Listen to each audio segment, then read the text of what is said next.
So the Israeli Defense Forces, the IDF, are currently conducting ground operations in southern Lebanon in an attempt to defeat Hezbollah, a militant group that operates within Lebanon. Now, that is a pretty simple stated goal, but the Lebanese-Israeli conflict broadly, and encompassing all militia groups that have existed, the Israeli government, the Lebanese government, going back decades now, there is a history there where actions like this have a tendency to backfire. Now, like I said, there have been many conflicts between groups within Lebanon and the Israelis, but just for the sake of context of what's happening now, I'm only going to be talking about two of those conflicts. First, the 1982 Lebanon War, and then the 2006 Lebanon War. In 1982, Israel invaded Lebanon with the hope of uprooting the Palestinian Liberation Organization, or the PLO. So the PLO, as you can probably guess from the name, was an organization dedicated to liberating Palestinians. But a lot of its military operations were conducted from Lebanon. So, hoping to uproot them and prevent rocket attacks on the north, the Israeli government invades Lebanon and goes so far as to lay siege to Beirut and effectively remove the PLO from Lebanon. So, on the face of it, that was a pretty successful conflict. Israel had achieved its specific goal of removing the PLO from Lebanon, but in their withdrawal, they did make what now very clearly is a pretty big tactical error. When the Israelis left, they maintained what they call the security zone in the south, which was basically 10% of Lebanon's total area being occupied by the Israelis. Now, Israel did not administer this area alone, as it were. There was a group called the South Lebanon Army, which was a Christian militia, and they had their own established wannabe breakaway state called the Free Lebanon State, very creatively. So this Christian militia helped Israel in administering that territory and even helped them initially in their broad invasion of Lebanon. So for the better part of 20 years, the Israelis are occupying this part of southern Lebanon and they're getting help from local Christian militias, but it becomes clear from the 80s into the 90s and up until 2000 that this is a very costly endeavor.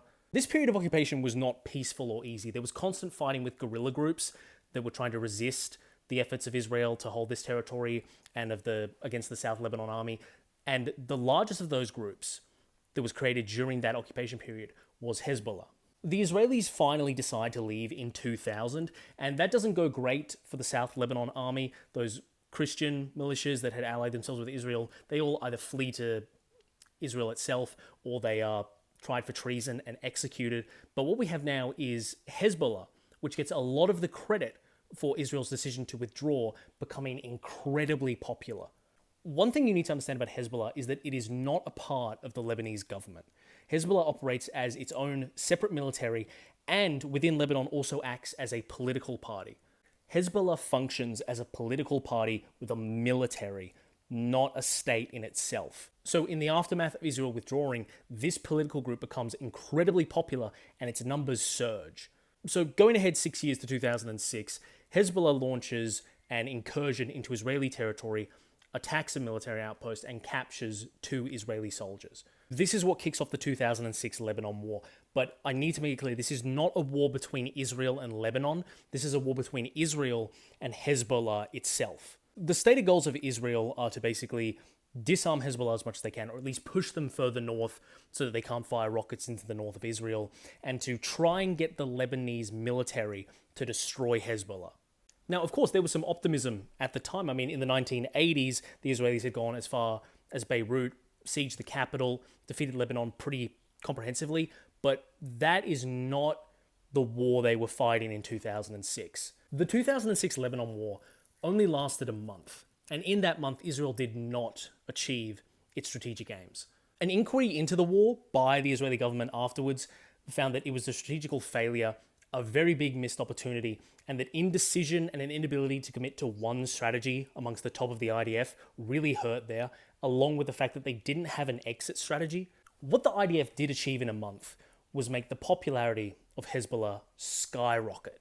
Even though the main issues with the 2006 war from an Israeli perspective were to do with how they themselves conducted the war, Hezbollah got a lot of credit broadly for being able to stop Israel's advance.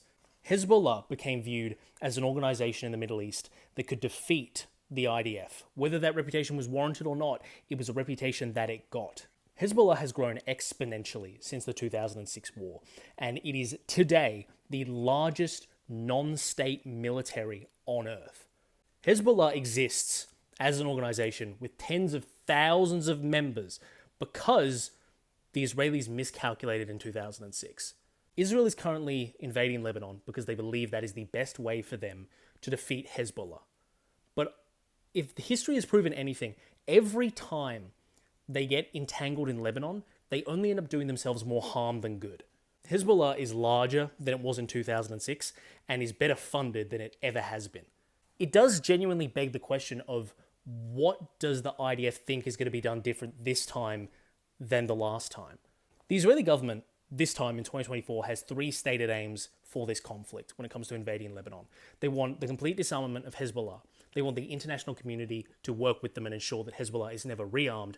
And they want the permission, or just the ability to strike within Lebanon, including ground invasions, at any time in the future that they see as fit to protect their security interests. Those three things are never going to happen. The first thing is, Hezbollah at this point is just as competent as a fighting force as the Lebanese military itself. So unless Israel is committing everything to defeating Hezbollah in the ground on a full-scale invasion to defeat them and disarm them, that is not going to happen.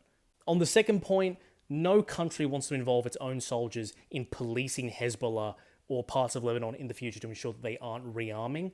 And that final point there of being able to strike or conduct operations within Lebanon as they see fit, the Lebanese government is never going to agree to that.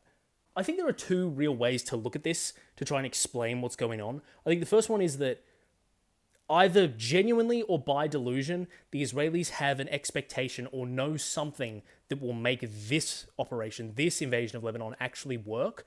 Or two, and I'm going to clarify, this is the most negative possible interpretation of Israeli motivation, is that the Israeli Prime Minister Benjamin Netanyahu is trying to save his political career. Bibi, or Benjamin Netanyahu, is an incredibly unpopular man who most Israelis, if you ask them, would say that he's a man who deserves to spend the rest of his life in a jail cell. This is a man who, for the last 8 years, has been under investigation and on trial for corruption, fraud, and outright bribery. He is a man that has no political capital.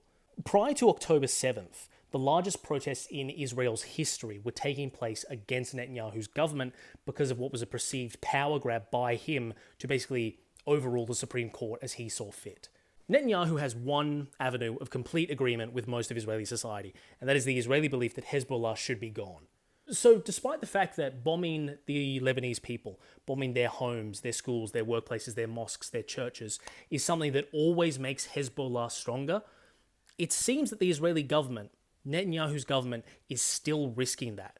When an Israeli leader is presented with information, presented with evidence, presented with the history, and he knows that an action will hurt the Israeli people, but he does it anyway, I think it's very fair to ask, is his interest the Israeli people, or is it his political career?